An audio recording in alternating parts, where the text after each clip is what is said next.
Assalamualaikum warahmatullahi. Bismillahirrahmanirrahim. Alhamdulillahirabbil alamin. Nahmaduhu wa nasta'inuhu wa nastaghfiruh. Wa na'udzu billahi min shururi anfusina wa sayyiati a'malina. May yahdihillahu fala mudilla lahu wa may yudlilhu fala hadiya lahu. Asyhadu an la ilaha illallah wa asyhadu anna Muhammadan abduhu wa rasuluh. Allahumma salli ala Muhammad wa ala ali Muhammad kama sallaita ala Ibrahim wa ala ali Ibrahim wa barik ala Muhammad wa ala ali Muhammad kama barakta ala Ibrahim wa ala ali Ibrahim fil alamin innaka Hamidum Majid. Rabbi shrah li sadri wa yassir li amri wahlul 'uqdatam min lisani yafqahu qawli, amma ba'd. Alhamdulillah, kita bersyukur kepada Allah Taala kita berkumpul lagi pada pagi ini, insya-Allah menyambung kelas pengajian kita berkenaan dengan penyucian dan pentadbiran jiwa macam mana di para ulama salaf. Jadi kali terakhir kita bincang itu, kita dah masuk berkenaan dengan perkara-perkara yang menghidupkan hati, dan kita pergi satu persatu daripada perkara-perkara tersebut, dan kita sampai hari itu pada masalah tajuk doa. Berdoa adalah di antara perkara yang menghidupkan hati. Itu kita ambil start dengan masalah berzikir, membaca Quran. Pada zikir terbaik adalah Quran, kemudian istighfar. So yang terakhir kita ambil doa. Cuma hari itu lepas bincang tentang doa, kita tak bincangkan lagi berkenaan adab-adab doa. So bila kita bincang doa secara umum, memang kita kata apa? Ia jalan terbaik seorang hamba tu menghidupkan hati dia, sebab pergantungan kepada Allah Taala antara perkara yang mesti, bukan kita panggil apa, pilihan. Berdoa itu bukan pilihan, berdoa itu adalah wajib. Bahkan dalam hadis yang kita bacakan dahulu, bahkan dalam surah Ghafir ayat ke-60 yang kita bacakan, Allah Taala katakan wa qala rabbukum ud'uni astajib lakum. Dan berfirman Tuhanmu, berkata Tuhanmu, doalah aku, serulah aku, astajib lakum, aku mustajab untuk kamu. Dan Allah Taala jawab lepas tu dia sambil berkata, menjelaskan tentang perkara ini, innal ladzina yastakbiruna an ibadati, sebenarnya orang yang sombong daripada beribadat kepadaku. Suruh berdoa, tapi Allah Taala kata orang sombong daripada beribadat kepadaku, yakni doa itu adalah ibadat. Orang tu sombong daripada berdoa, sayadkhuluna jahannam badakhirin, pasti akan masuk neraka dalam keadaan hina. Sebab kesombongan tu. Kita kata memang doa tu bukanlah optional, bahkan dia compulsory. Mana macam mana disebutkan dalam kitab fiqh doa dan zikir, yang disebut oleh Ibn Qayyim Jauziyah rahimahullah. Dia kata doa ni macam seorang hamba tu perlu bukan berdoa, macam mana perlunya seorang yang terapung-apung di kawasan lautan yang luas pada sebatang papan, sekeping papan, yang dia peluk papan tadi, perlukan untuk selamat dengan peluk. Kalau dilepaskan dia tenggelam. Macam itulah sebenarnya keperluan kita dalam berdoa. Dan kemudian kita bincang itu, dan kita sebutkan memang seorang tu bila berdoa tak pernah rugi apa-apa. Bahkan dia mendapat salah satu antara 3 perkara.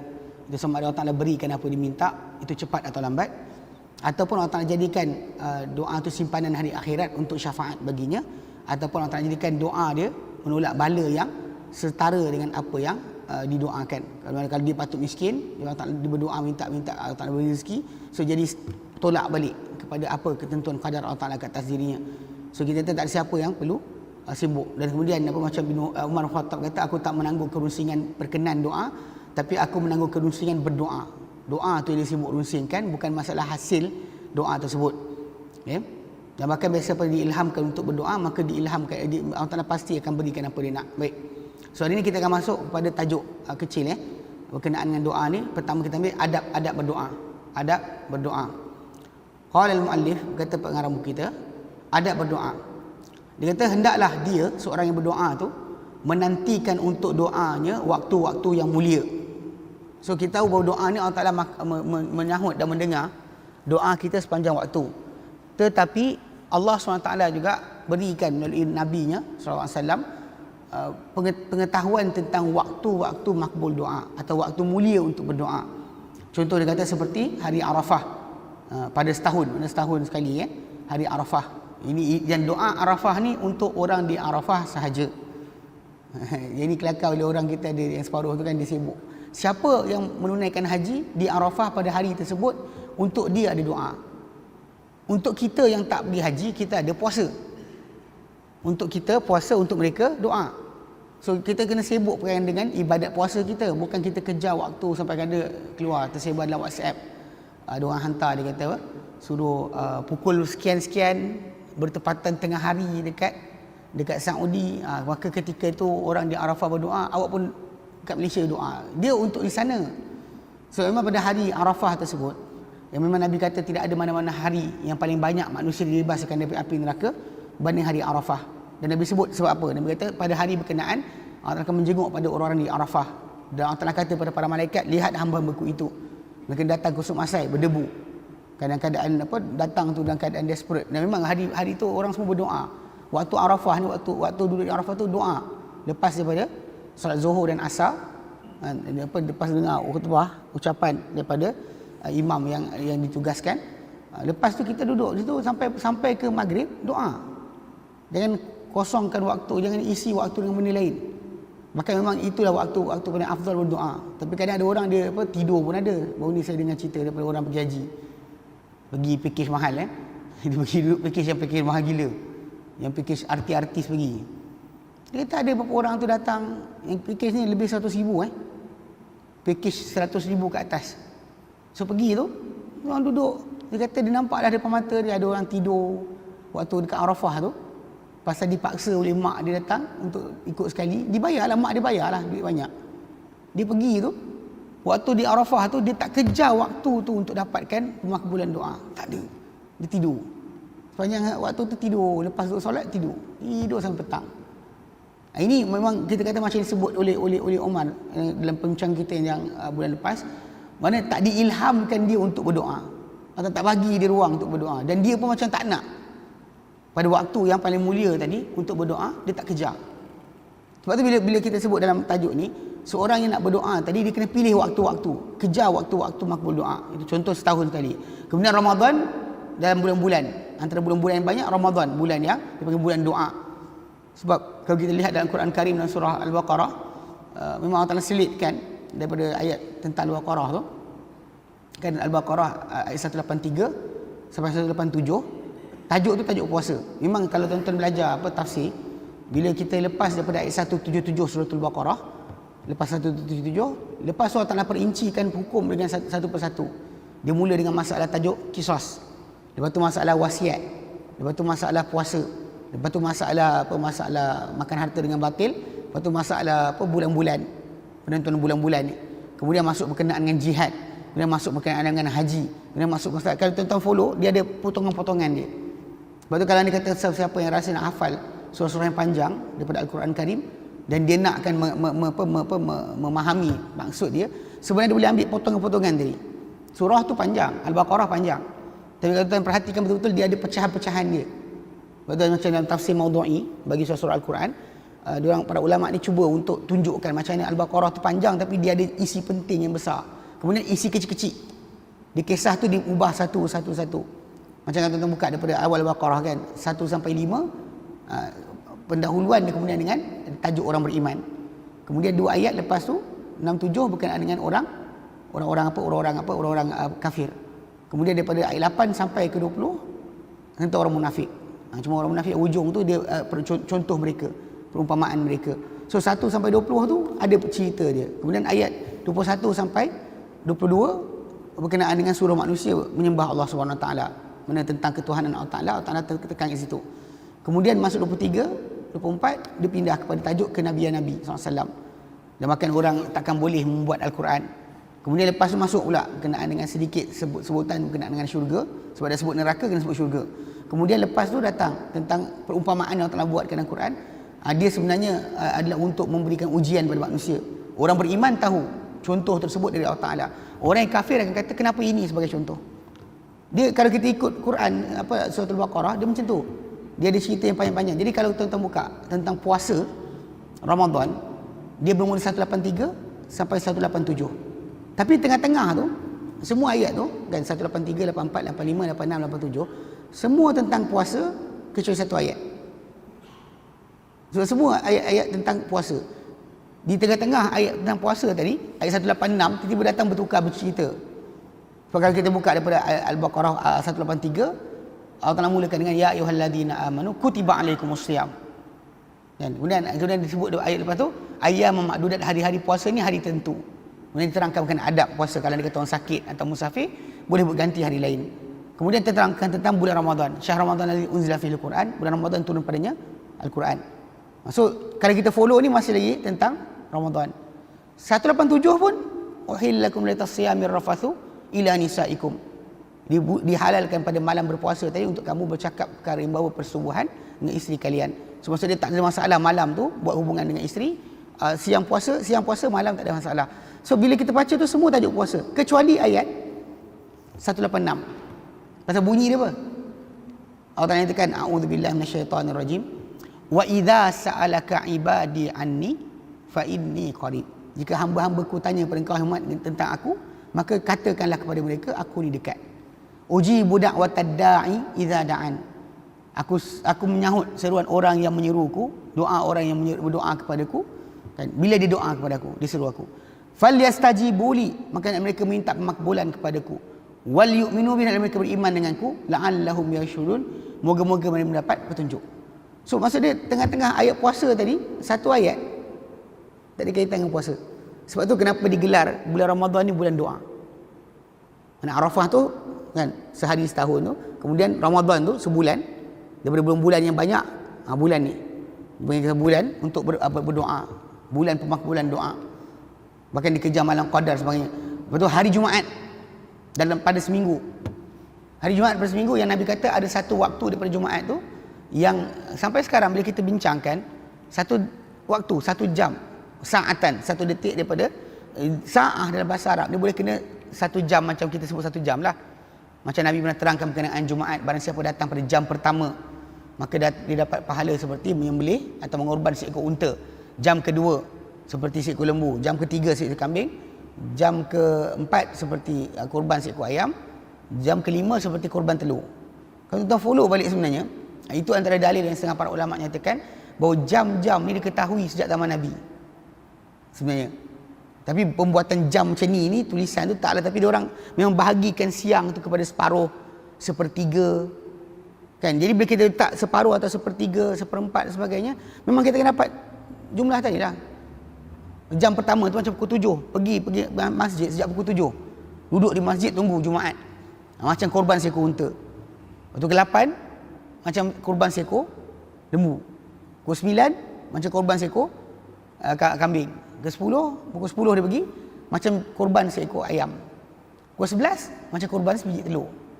Kalau tuan-tuan tak ikut macam kita tu kan kat Malaysia ni, sebenarnya bila kita tengok jam kita pukul 1.30, 1.20 baru masuk Zuhur, sebenarnya kita dicepatkan masa sejak tahun 86 tak salah saya. Kita di Malaysia ni yang barat, dia ikut Malaysia Timur. Tahu kan? Tun Mahathir buat dulu, dia followkan Semenanjung dengan Sabah Sarawak, jam dia satu. Kalau tuan tengok line untuk jam tu, kalau tidak kita akan jam kita, contoh macam sekarang kita pukul katakan pukul 7 kan, 6 lebih. Di Sabah Sarawak sekarang ni dah pukul ada apa, kalau tidak lu diorang dah awal 1 jam. Diorang dah pukul 8. Nak pukul 8, 7 lebih masuk pukul 8. Tapi sekarang ni kalau tuan-tuan buka jam tuan-tuan macam ni, Sabah Sarawak sama juga. So Semenanjung ni ikut Sabah Sarawak. So kalau kita tolak 1 jam, Zuhur kita sebenarnya ikutkan sebenar adalah 12.30. So kalau ikut jam-jam yang disebut tadi, betul lah kan, jam pertama, jam kedua, jam ketiga, sampai pukul 11 telur ayam. So pukul 12 lebih imam naik mimbar kan, so, betul lah. Memang pembahagian jam tu zaman Nabi ada. Itu bila sebut sa'ah boleh maksud jam, tapi sa'ah maksud detik, 1 detik. So jadi Nabi SAW sebut tentang Jumaat, Nabi kata Jumaat ni ada 1 detik, 1 jam atau 1 detik daripada Jumaat ni yang tidaklah seorang hamba tu kan bertepatan waktu itu dia berdoa kecuali Allah akan makbulkan doa dia. Tapi ini banyak orang kan tak kejar. Ya, walaupun ada khilaf, ada kata benda tu berlaku pada contoh macam antara 2 khutbah. Ada kata antara 2 khutbah. Ada kata ketika doa imam di akhir khutbah. Ada kata sepanjang lepas Zuhur sampai Asar. Ada kata daripada lepas Asar sampai Maghrib. So khilaf tu berlaku. So kalau orang tu tahu waktu tu ada waktu makbul doa, patut dia sentiasa mulut dia pada hari Jumaat tadi tak ada benda lain kecuali ya Allah, ya Allah, ya Allah, ya Allah. Sepatutnya.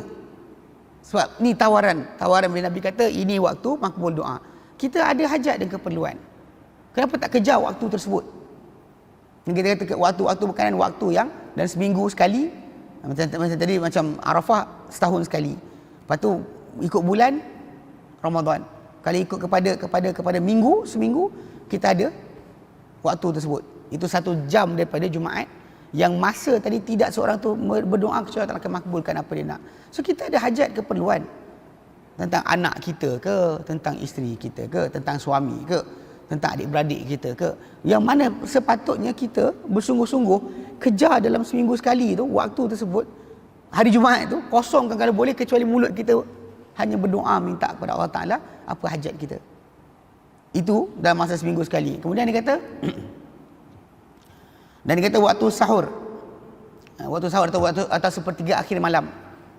Kan, waktu akhir malam tu, mana sebelum masuk subuh, yang waktu sahar ataupun waktu sahur, dipanggil waktu tu, dia adalah waktu di mana pun makbul doa. Yang Nabi kata, yang kalau kita baca dalam hadis Nabi SAW, pada waktu tersebut Allah Ta'ala turun ke langit dunia, Allah Ta'ala akan kata, tak ada siapa yang minta aku berikan, tak ada siapa minta ampun aku nak ampunkan, tak ada siapa nak bertaubat aku berikan taubat. Tiap malam Allah Ta'ala seru. Yang ini benar kita sebut, itu kadang-kadang bila manusia ni tak latih diri dia mengejar waktu-waktu tersebut, dia akan terlepas waktu tadi dan dia tak rasa pentingnya waktu tersebut untuk dia berdoa. Sebab tu kenapa bila seorang tu bila adab berdoa ni, dia kena tahu waktu-waktu yang Nabi kata ini waktu dia, ini waktu dia, kejar waktu tersebut supaya kita dapat bertepatan dengan waktu tadi, mengisi tajuk doa tadi dengan dapat. Bahkan bila kita dapat, dan bila Nabi SAW suruh kita berdoa dan sarankan doa tadi waktu dimakbulkan doa, sebab hati manusia ni bila dia berdoa dan nampak kesan doa dia makin kuat kepada Allah Ta'ala. Ini kisah benar. Memang saya pengalaman, ada seorang kawan saya dulu, dia ni lah, baru tak jumpa juga raya dia, pasal tiap-tiap tahun dia akan tukar nombor telefon. Tiap tahun, ini kisah pelik. Tiap tahun kalau jumpa tahun ni, tahun depan nombor telefon lain. Lepas raya, telefon tukar nombor. Saya tanya dia kenapa? Sebab dia kata nak larikan diri daripada kawan-kawan lama dia, yang bila bulan raya jumpa, nanti kawan ajak bukan-bukan. Dia takut, dia terikut kawan lama dia. Sebab budak ni dia benar gangster. Tapi nak cerita, Allah Ta'ala takdir kan, dia kena masalah keluarga dan tak boleh selesaikan masalah tadi. Bab benda lain bergaduh bagi, memang menang. Tapi bab berkenaan keluarga tadi dia mati kutu, tak boleh buat apa. Saya pernah pergi rumah dia banyak kali lah. Sebelum saya pergi belajar ke Sudan dulu, saya pergi rumah dia, singgah rumah dia sebagainya. Dalam rumah dia tu, yang solat daripada ramai adik-beradik dia dengan dia sekali, mak dia dengan adik dia yang bongsu seorang, dengan yang perempuan lain tak solat. Memang tak solat. Dia bagi saya lah ni sejadah sekian, dia tak solat budak ni. Tapi tengok kesan doa dia. Sekali itu waktu lepas saya balik daripada Yaman, dia datang rumah. Waktu tu dia bawa anak-anak dia kecil-kecil. Terus saya tanya dengan dia, isteri mana? Mula tu dia depan orang ramai, dia tak cakap, dia kata kerja. Lepas lama sikit orang dah balik, dia cerita dengan saya, dia kata ada masalah keluarga. Dia dengan isteri dia tak macam suami isteri lah, dia tinggal berasingan. Dia pula tak nak bagi tahu keluarga dia apa jadi konflik keluarga, apa yang berlaku pada kisah hidup dia. Dia sanggup tidur dekat rumah kosong, tak balik ke mana-mana, tinggal dekat bangunan kosong tinggal untuk supaya orang tak tahu apa jadi pada keluarga dia. Mak dia tak tahu, bapak dia tak tahu. Tapi hidup dia macam itulah. Sampailah satu hari tu dia tanya saya, dia kata apa nak buat? Dah masuk 4 tahun. Cerai tidak. Dia rasa dia kena guna-guna. Pasal dia kata mak mentua dia tak suka dia. So dia rasakan macam dia kena guna-guna lah, kena sihir dan sebagainya. Tapi dalam masa yang sama tak tahu nak buat apa. Saya pula tak tahu nak tolong dia macam mana. Saya kata dengan dia macam inilah. Saya kata pada dia, ni saya cakap ikut bahasa KL. Saya kata aku tak reti nak ajar kau apa, tapi ini Nabi ajar. Nabi kata berkenaan dengan sepertiga akhir malam. Saya tahu dia tak solat budak ni.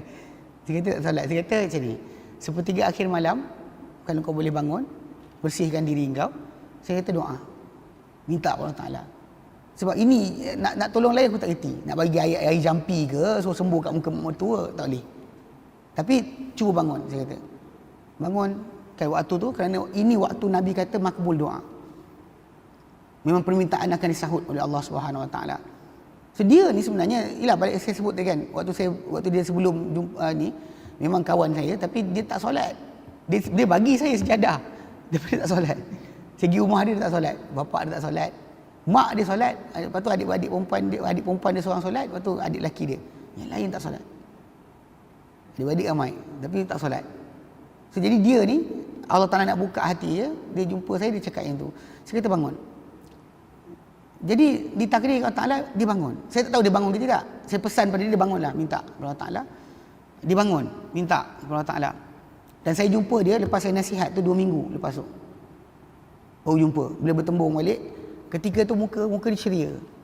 Dia happy. Saya kata kenapa? Dia datang, saya tengah beli kuih kat Kota Damansara. Dia datang peluk saya di belakang, lepas tu dia gelak-gelak. Saya kata kenapa? Dia kata, saya pesan pada dia tu, dia buat. Dia bangun sepertiga akhir malam dan 2:30 sampai subuh tu, waktu tu. Kemudian dia minta Allah Ta'ala untuk selesaikan masalah hidup dia.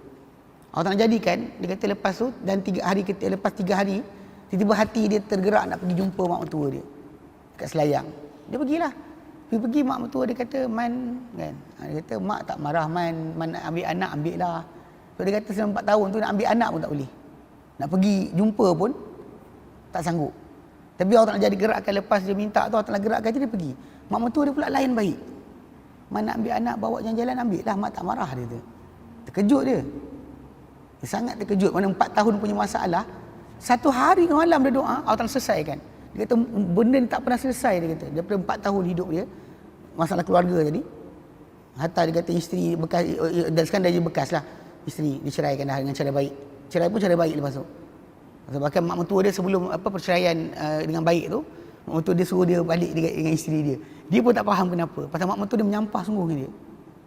Tapi Allah Ta'ala jadikan dengan doa 1 kali tu, semua masalah hidup dia selama 4 tahun tu yang buntu tak tahu ke mana, Allah Ta'ala rungkaikan.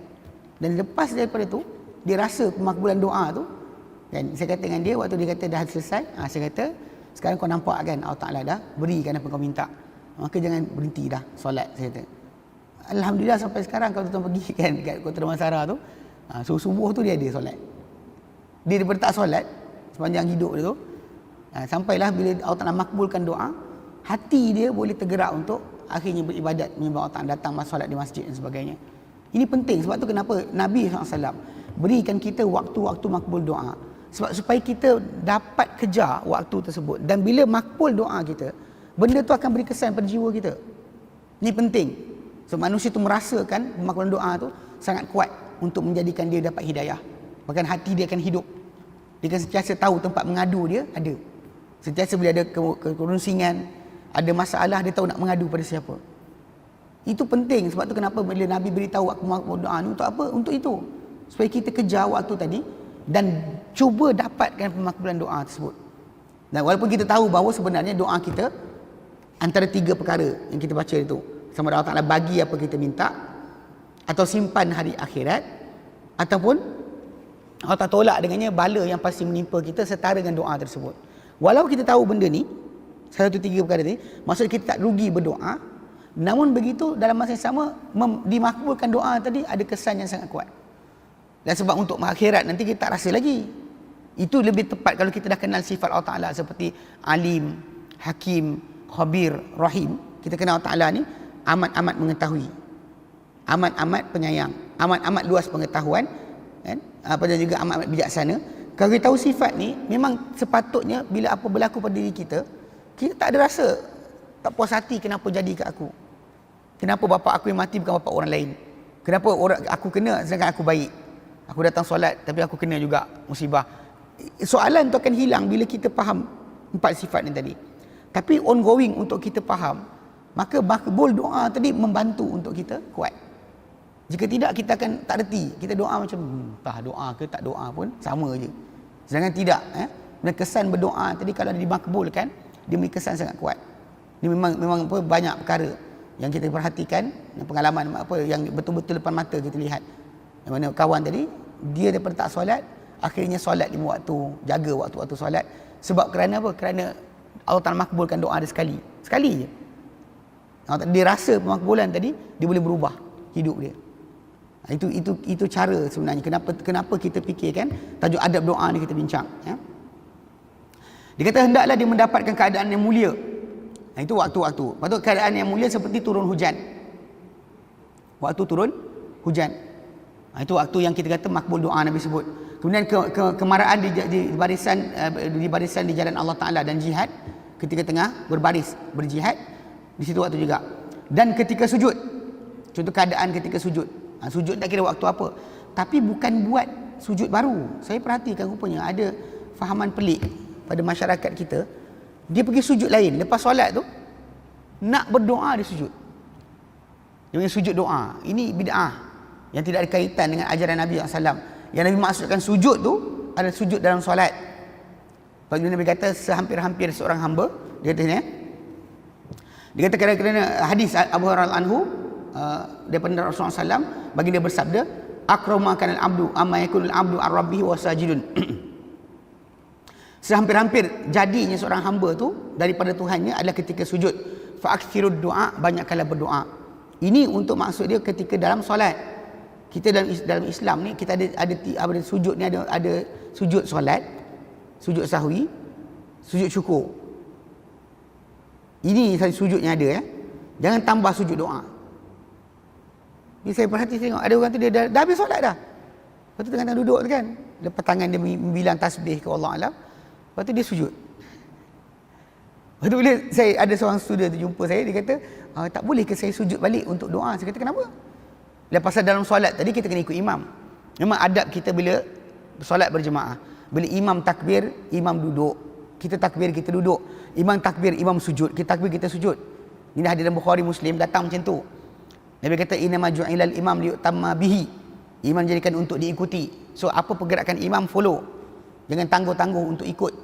Atau imam dah bagi salam, kita tunggu lagi nak duduk tasyahud. Atau kita sujud lama, sampailah sekali bila imam dah habis solat, kita masih tak habis lagi. Pasal adab berdoa, adab kita berjemaah, kita kena follow imam. Nabi kata, idza kabbara fakabbiru.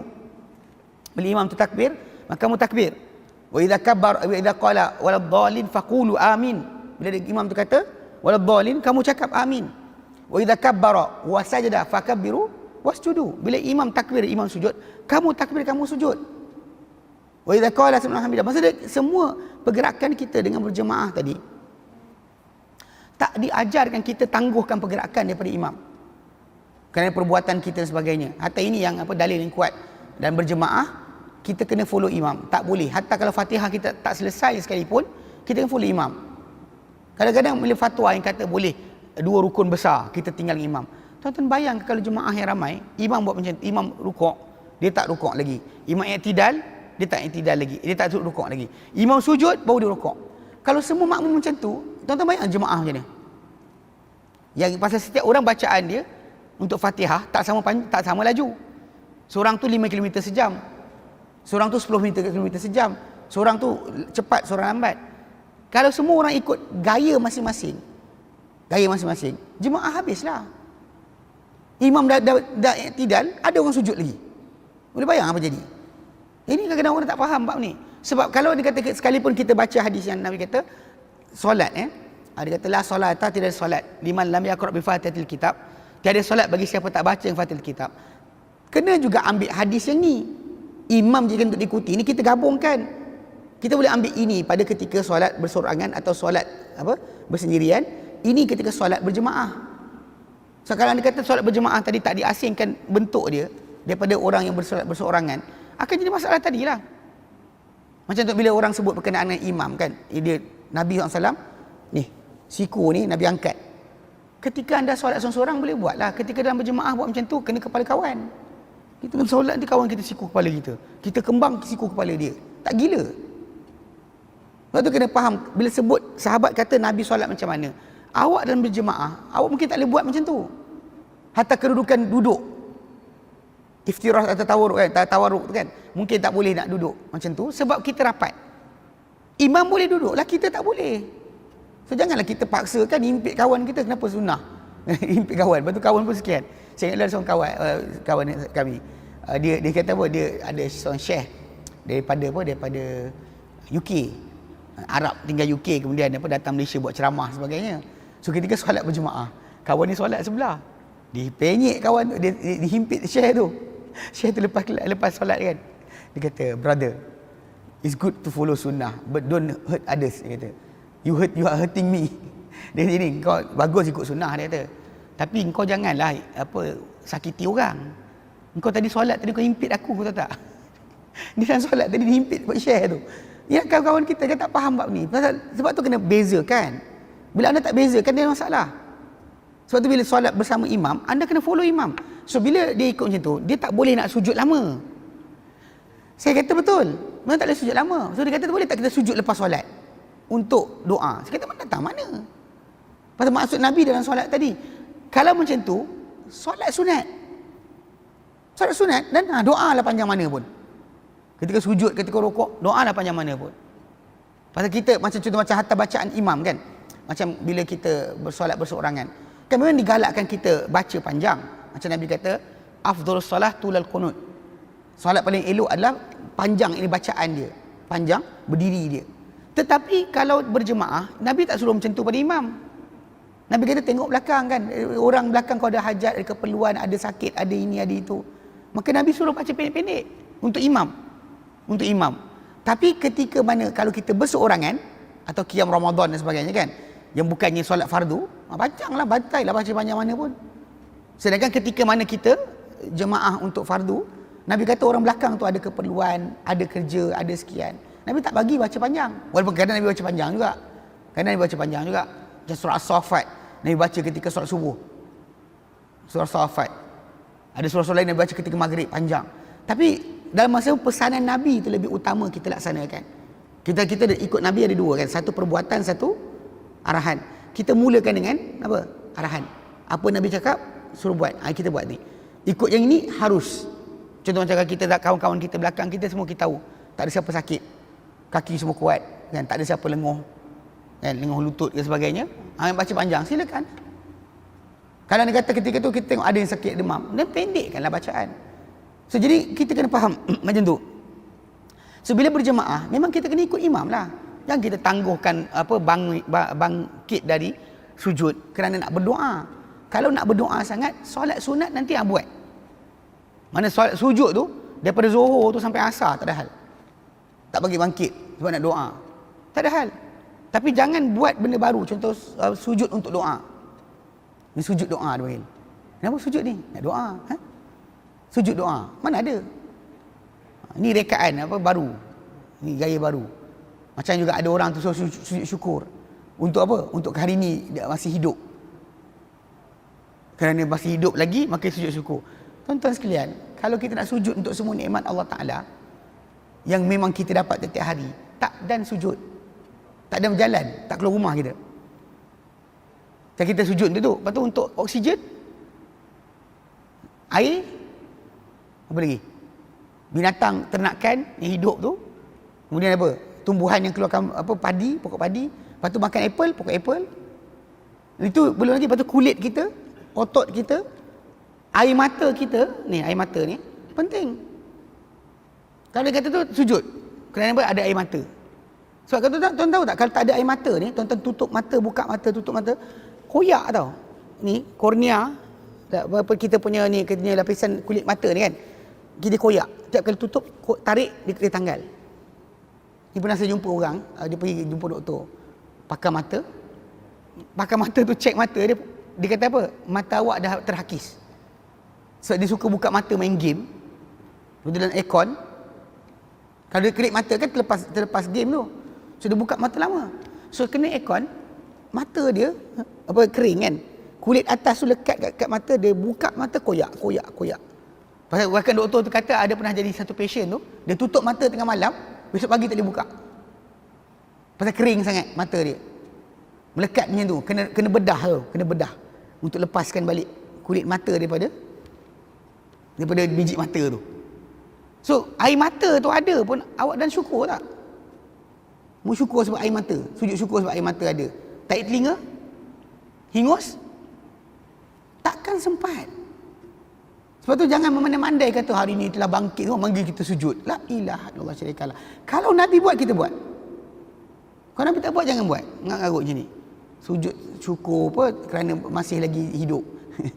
Awak tak dan nanti kan. Bas ada, minyak petrol masih wujud dan sebagainya, semua awak kena sujud. Elektrik, bila elektrik kait dengan sungai kait dengan sekian, habis. Tak keluar rumah. Abang kau mana? Kat rumah pakcik, tengah sujud lagi. Dibilang semua kebaikan dia ada, sujud. Untuk satu benda sujud. Mana dan? Takkan sempat. Wa in ta'uddu ni'matallah la tuhsuha. Kalau kalian hitung nikmat Allah, tak kalian boleh hitung. Sebab tu jangan buat benda ngarut. Benda bid'ah macam ni akan menyusahkan hidup. Sujud tadi kan. Okay, jangan sujud. Sujud maksud dia ketika adaan sujud tadi ketika dalam solat. Cuma bila berjemaah jangan gatal bangkit lambat kerana nak doa. Ikut imam itu mesti. Sebab anda berjemaah dengan imam. Kalau tadi imam dah bagi salam, semua makmum masih lagi apa? Tengah sujud. Assalamualaikum warahmatullahi. Seorang dua buat yang kita faham lah, tak nampak. Baik, kalau semua pegang mazhab yang sama, fahaman yang sama, tak apa duduk sujud walaupun imam dah bergerak, tunggu dua rukun besar. Dua rukun besar. Tak jenuh. So makmum kan? Yang setengah sujud, yang antara dua sujud ada lagi. Imam bagi salam, baru satu. Dia selang satu je, ada sebut tiga. Tuan-tuan boleh bayang macam jemaah jadi ni. Imam dah beri salam, makmum ke belakang tak beri salam lagi. Sebab apa? Tengah berdoa. Ini sangat-sangat gagal. Sebab orang tak belajar adab-adab solat. Bila berjemaah, dia ada adab dia. Kalau solat bersorangan, tajuk lain. Kamu nak panjang baca panjang mana, sujud lama mana, silakan. Tapi kalau ketika berjemaah, follow imam, ikut imam, itu yang dituntut, bukan yang lain. Dia kata kat sini, sambung ni, hadis riwayat Muslim tadi, berkenaan dengan sujud, dan sujud tu tempat paling dekat. Begitu juga doa antara azan dan iqamah. Antara azan dan iqamah. Dia kata kerana sabda Nabi sallam, ad-du'a la yuraddu bainal adhani wal iqamati. Doa takkan ditolak di antara azan dan iqamah. Diriwayat oleh Tirmizi. Hadis ni dihasankan oleh Tirmizi dan juga disahihkan oleh para ulama yang lain. Imam Suyuti dan Jami' Shaghir Kabir sahihkan. Abu Daud riwayatkan tapi tak sebut. Hadis ni dihasankan oleh Tirmizi. Tapi disebut dalam kitab lain sebagai hadis yang sahih. So antara azan dan iqamah. Lepas azan tunggu iqamah. Ketika waktu tadi apa benda nak buat? Doa. Minta lah Allah, ya Allah, ya Allah, ya Allah. Sebab bila kita kejar waktu-waktu doa tadi, macam saya sebutkan, dapat pemakbulan, Allah Ta'ala akan beri pada hati kita kehidupan yang sangat hebat. Hati kita terkesan sangat dengan doa tersebut. Itu penting. Dan seorang itu dalam adab berdoa, dia kena menjazam pada doanya dan meyakini dengan perkenan. Dia kena minta tu minta nak, bukan minta dengan kalau-kalau. Sebab tu kerana Nabi SAW telah bersabda menjelaskan perkara ini, hadis yang diriwayatkan oleh Al-Bukhari dan Muslim, Nabi kata apa? La yakulanna ahadukum, janganlah berkata seorang di kalangan kalian, Allah maghfirli in syi'ta, ya Allah ampunkan aku kalau kau nak. Allah marhamni in syi'ta, ya Allah berahmatilah aku kalau kau nak. Nabi kata jangan cakap macam ni. Nabi kata li'azimil mas'alata fa inna la mukriha lahu, kerana hendaklah dia menjazamkan, dia mengazamkan akan apa? Akan permintaan. Kerana Allah Ta'ala tak terpaksa untuk apa-apa pun. Sebab kita tahu Allah Ta'ala dalam pemakbulan doa tu, dia tak pernah terpaksa. Tapi kita minta, mesti minta direct lah. Minta nak apa? Jangan cakap kalau, jangan. Benda-benda macam ni kita kata permintaan doa kita, minta betul-betul. Kita nak apa? Dalam keadaan kita yakin Allah Ta'ala mendengar doa kita dan akan makbulkan. Dan kalau tidak pun, kerana kita belajar tentang doa tadi, Allah Ta'ala akan simpan. Kita sentiasa sangka baik. Doa dan bersangka baik kepada Allah Ta'ala. Jangan buruk sangka. Ada orang tu kata, yelah nak doa tapi saya dosa banyak. Memang awak dosa banyak, tapi masa sama Allah Ta'ala tak pernah syaratkan tadi. Masalah dia tak nak bagi langsung. Bahkan macam saya sebutkan, macam orang tu berdosa sekalipun, kadang-kadang Allah Ta'ala buka hati dia dengan pemakbulan doa tadi. Sebab tu disuruh kita berdoa, minta. Macam saya dekat guru saya Syekh Al-Majid Az-Zindani, hafizahullah, dekat Yaman. Pernah sekali masuk Islam salah seorang profesor yang dijumpa daripada India, pakar berkenaan ilmu tentang laut, oceanografi. Profesor tu datang jumpa dia satu hari, muka dia macam runsing. Dia seorang kafir lagi waktu tu. Kan diorang kat Jeddah, universiti luar daripada Tanah Haram kan, diorang mengajar. So Syekh ni dia cuba dapatkan ahli sains ni untuk bercakap berkenaan dengan sains dan Al-Quran. Contoh apa ilmu laut dalam Quran, apa yang dia tahu daripada ilmu. Jadi profesor ni antara orang yang pernah Syekh jumpa. Nama dia Durga Rao. Durga Rao nama dia. Kalau tuan-tuan pernah tengok video It is the Truth ataupun Annahul Haq, dalam video tu ada dia di temu ramah tentang tajuk ilmu laut, tentang apa Quran sebut, apa dia tahu. Jadi satu hari Syekh ni kata, doktor ni, profesor ni masuk Islam. Cerita dia masuk Islam dia kelakar, dia kata. Baca kisah tadi lah, macam nasihat saya pada kawan saya. Jadi profesor tu muka runsing. Dia kata iqamah tak selesai, ini tak selesai, takut nanti kena balik hantar ke India. Kan bila duduk kat India, tak dapatlah gaji macam mana gaji dekat Saudi kan. Duduk kat Saudi ni gaji banyak lah. So dia pening kepala kan macam kena balik. Jadi Syekh dia kata ginilah, kami Nabi umat Islam, dia kata ada ajar pada kami waktu yang makbul doa. So dia kata cuba profesor bangun malam ni, minta, dia kata minta pada Tuhan, minta bangun, bersihkan diri, cakap wahai Tuhan, dia kata berikanlah aku sekian-sekian. Profesor tu buat. Esoknya datang jumpa Syekh tu kan, dia kata semua dah selesai, semua dah okey. Itu lepas tu Syekh ni apa tarik dia masuk Islam, dia masuk. Pasal dia dah rasa makbul doa tu penting, sangat penting. Waktu memang kita kejar waktu makbul doa dan sebagainya, sebab dia tambahkan iman kita, dia akan tambahkan ketakwaan kita, tambah rasa dekatnya Allah Ta'ala mendengar permintaan kita. Kerana memang kita kata tidak ada, Nabi kata tidak ada pemaksa bagi Allah Ta'ala. Tak ada siapa boleh paksa Allah Ta'ala. Tapi mintalah dengan betul, minta dengan jelas, bukan dengan gantung-gantung ayat. Dia gantung ayat macam ni. Contoh macam orang tu kata pada isteri dia, ni kes cerai kalau dia kata saya nak ceraikan awak, belum cerai dia bukan nak. Kalau dia kata kalau saya nak ceraikan awak atau saya akan ceraikan awak, itu belum lagi jazam. Jazam yang orang tu kata saya ceraikan awak, jatuh. Kalau dia kata saya nak, belum lagi. Macam tu kes doa tadi. Minta tu jangan ya Allah berilah aku sekian kalau kau nak. Jangan cakap macam tu. Allah Ta'ala Maha Kaya. Dia tak ada masalah untuk berikan kita benda berkenaan. Bahkan kita tahu bila dia bagi tu, dia tahu benda tu baik untuk kita. Minta dan kita tahu dia tahu yang terbaik untuk kita. Kita redha dengan keputusan dia. Tapi kita tetap berdoa. Dan hendaklah dia dalam ketika berdoa ni, kalau boleh, dalam keadaan suci. Bersihkan diri. Kerana Nabi SAW sendiri pun ketika permulaan baginda menerima wahyu kedua lepas Al-Alaq kan Allah Ta'ala perintahkan surah Al-Mudaththir, wahyu kedua turun kepada Nabi SAW. Antara yang Allah Ta'ala sebut pada Nabi adalah wathiyabaka fatahhir, pakaian kau hendaklah engkau sucikan. So jadi dekat sini kita faham bahawa dalam melaksanakan tuntutan agama tadi, kalau boleh kita suci, kita pastikan kesucian badan kita. Kalau baju suci, badan mesti suci jugalah. Kadang-kadang dekat macam sekarang walaupun ayat tu datang sebelum syariat wudu di syariat kepada umat Islam, so kita tahu bersihkan diri itu mesti buat. Itu yang kita kena faham. Menghadap kiblat jika boleh kan, dan mengulang-ulang doa sebanyak 3 kali. Memang dalam hadis Nabi SAW dan Sahih Muslim, memang mengulang doa 3 kali, sebut 3 kali doa tu, lafaz 3 kali untuk setiap doa permintaan kita. Itu yang terbaik. Ini adab-adab yang patut kita perhatikan. Yang sebut tu 2-3 kali kita sebut kepada Allah Ta'ala. Bagi apa?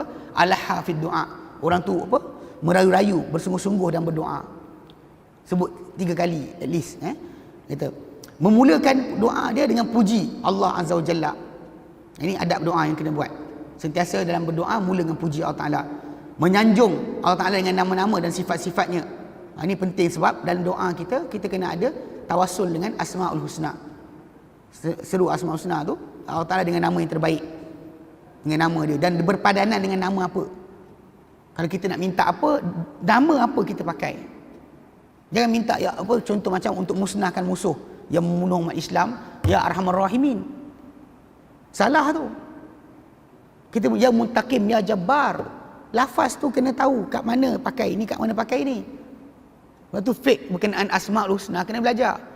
Memang pakai nama tu sebut je kan. Dia macam orang nak lembutkan hati anak. Dia kata ya Latif kan. Salah. Saya sebut sebab apa? Sebab Latif dalam Al-Latif, nama Allah Ta'ala tu maksud dia yang halus pengetahuan. Ini luar dalam hamba ni, seorang hamba, dia tahu. Luar dalam seorang hamba tu apa yang elok, apa tak elok, semua dia tahu. Sebab tu kalimah Latif ni macam dalam Quran, Allahu latifum bi ibadihi yarzuqu man yasha. Allah lah yang lembut, mana halus ilmunya tentang hambanya. Teliti ilmu hamba tentang hambanya. Yarzuqu man yasha, diberi rezeki pada siapa dia nak. Maksudnya bila dia kayakan orang ni, dia tahu sebab apa. Dia miskinkan orang ni, dia tahu sebab apa. Itu maksud Latif. Ini ada orang dia pegang kepala anak, ya Latif, ya Latif. Salah tu.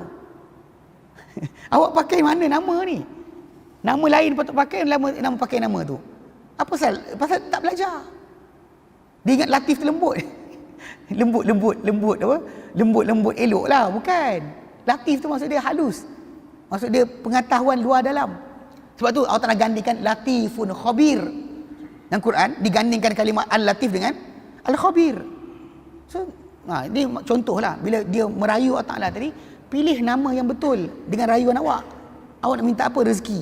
Jangan minta ya Jabbar, ya Qahar. Mintalah ya Razzaq, ya Arhamar Rahimin. Tengok macam doa Yaqub, doa Ayub ketika dia minta untuk apa? Untuk dapat kesembuhan. Kan dia kata apa? Dia kata Rabbi masaniyad-dur, wahai Tuhanku, aku kena penyakit. Wa anta arhamur rahimin, engkau paling penyayang di antara yang menyayangi. Macam Ibrahim dan Ismail ketika dia bina Kaabah.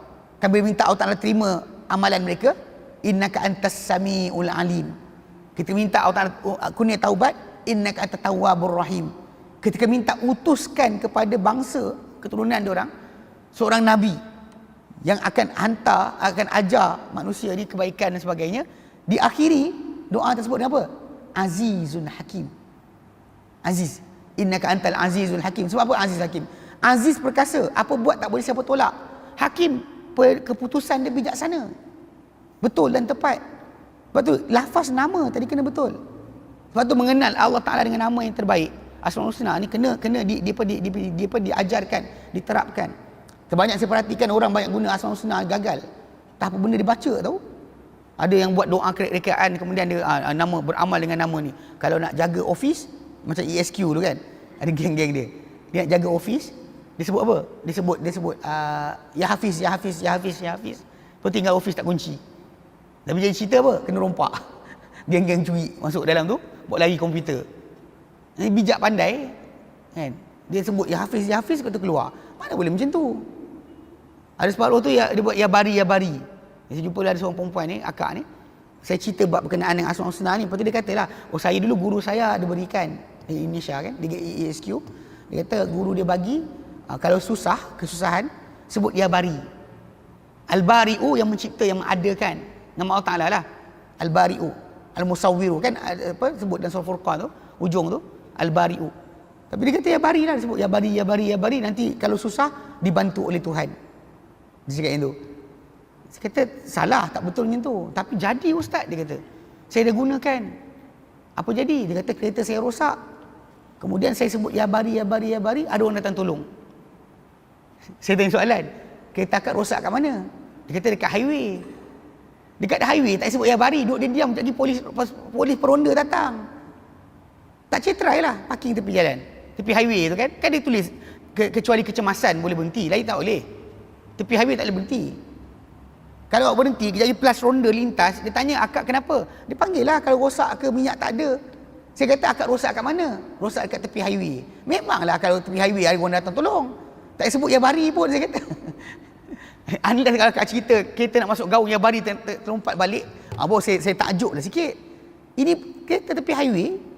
Macam lah awak masuk hospital, kan nurse nanti datang jumpa awak, ada terlantar nanti nurse tolong. Tak sebut ya bari pun. Memang kejap lagi orang akan datang ambil awak, tanya apa hal. Awak tumbang dekat hospital. Mestilah orang hospital akan ambil awak. Kod blue lah, kod green lah. Kan begitu tumbang kan. Jadi orang tak sedar diri. Dekat hospital dia ada maklumat dia. Bila tuan-tuan dengan kod blue tu, ada orang pingsan. Atau nafas sesak sebagainya. Kalau kod black, ada orang bergaduh. Tapi orang tak ada. Encik ada orang bergaduh tak? Dia sebut kod black, mana siapa yang bahagian keselamatan dengar pergi. Dekat tingkat berapa. Kadang-kadang ada ahli keluarga ni gaduh-gaduh ke bini pertama datang, bini kedua ada. Gaduh-gaduh, dia datanglah, kod black lah. Dia ada kod tahu tak? Kod tu tadi kena tahu.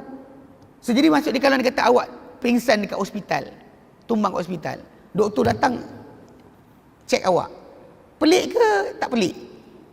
Tak pelik lah. Macam tadi lah, awak rosak kereta tepi highway. Memang tak pelik lah kejap lagi plus ronda datang. Saya buat ya bari, buat apa saya kata? Dia kata, dah rasa makbul. Saya kata bukan macam tu cara dia.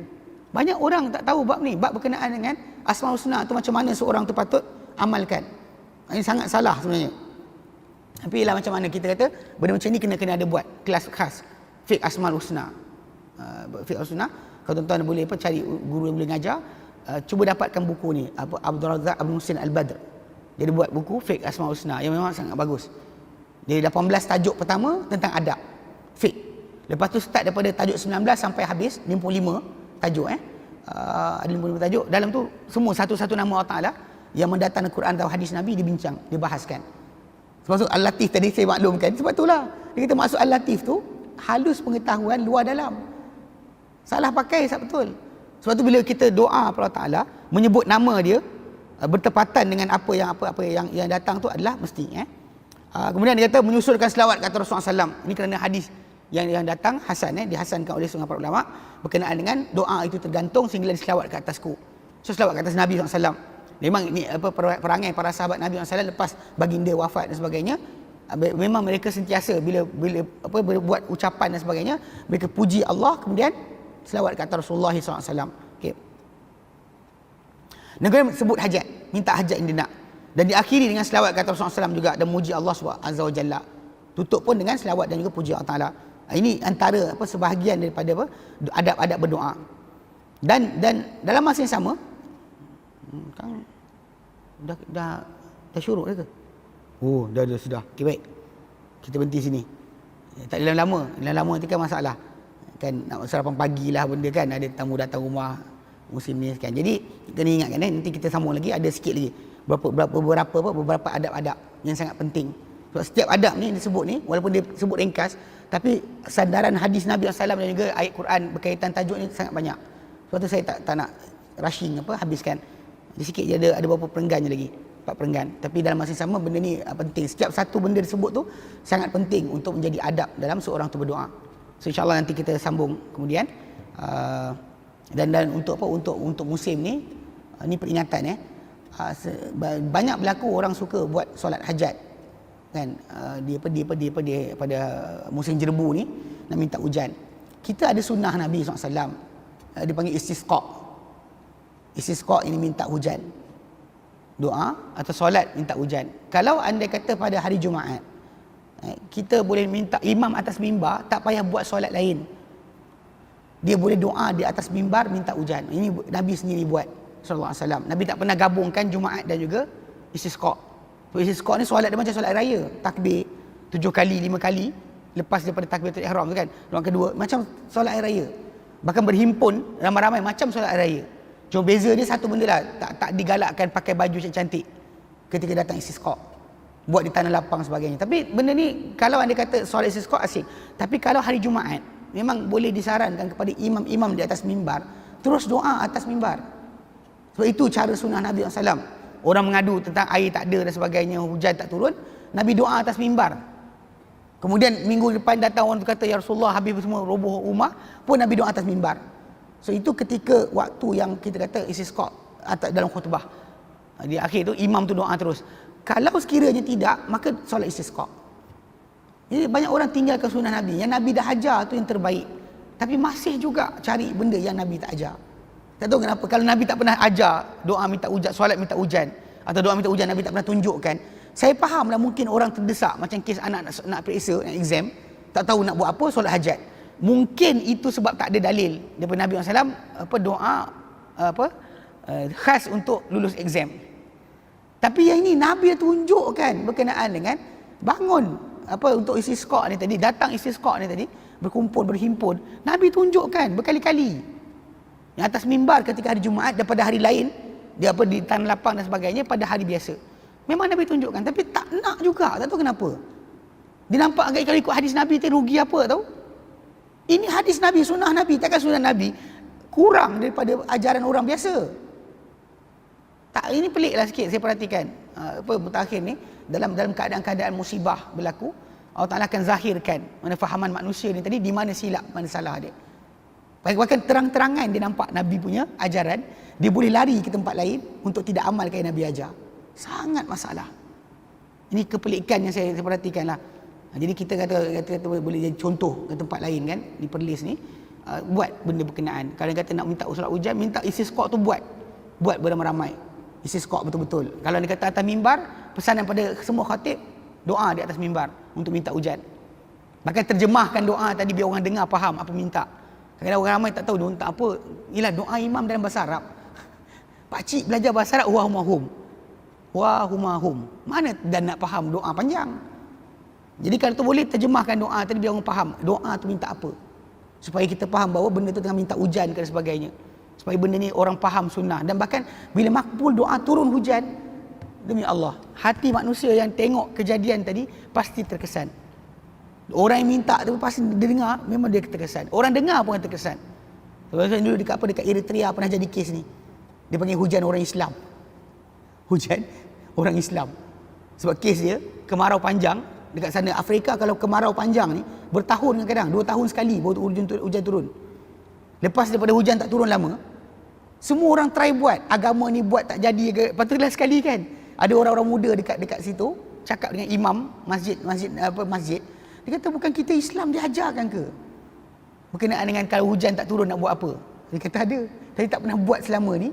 So last sekali imam tu pesan, okay, semua orang dia suruh puasa 3 hari sebelum nak mula keluar. Dia bagi tarikh bila nak keluar. Ketika tu seluruh negara duk perhatikan umat Islam. Sebab semua dia gagal. Kristian buat tak jadi apa, ini buat tak jadi apa, Afrika yang menari tak jadi apa. Last sekali orang Islam buat. Orang Islam tu buat. Pasal pelajar yang anak imam tu satu kelas dengan saya. Waktu kami dekat Yaman tu. Dalam kelas saya tahun 1 tu, dia sekali dalam kelas. So dia bila cerita tu datang, dia kata ini bapak saya. Bapak dia lah yang jadi imam tu. Jadi diorang kumpul untuk solat istisqa. Elok dia solat, dan imam tu kata apa? Dia kata, ya Allah janganlah bagi orang iman Islam malu. Waktu ketika doa tu, dia doa itu lebih banyak berbanding masalah turun hujan. Sebab satu negeri, satu negara tengok. Boleh turun hujan, orang panggil apa? Hujan umat Islam. Satu negeri tu semua kata ini hujan umat Islam. Benda ni penting sebab kita menzahirkan akan pemakbulan doa tu sangat penting. Supaya orang sedar berkenaan dengan doa tu ada yang menyahut, ada yang mendengar doa kita. Itu sangat penting. Sebab tu kalau boleh jadi contoh bila bab macam ni kan, bila tengok orang buat macam ni, kita buat yang sunnah. So orang tengok, oh ini sunnah dia. Jika tidak semua macam nak buat tak berani. Sebab apa? Tak ada siapa nak lead. Tak ada siapa nak jadi ketua. Betul? Bila orang tak buat, tak ada siapa jadi ketua, semua orang awak lah. Last tak buat langsung.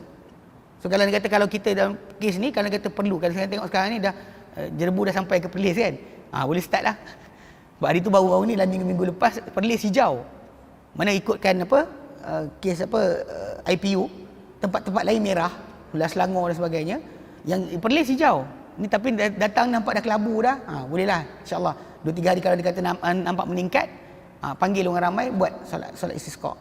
Kalau tidak, kalau kebetulan hari tu Jumaat, imam atas mimbar kena doa istisqa. Supaya minta kepada Allah Taala untuk diturunkan hujan bagi menghilangkan akan keadaan dalam suasana Jerebu kita. Baik, wallahu alam. Kita berhenti sini. Wa sallallahu ala sayyidina Muhammad sallallahu alhamdulillah rabbil alamin. Subhanallah anta astaghfiruka wa atubu ilaik. Assalamualaikum warahmatullahi wabarakatuh.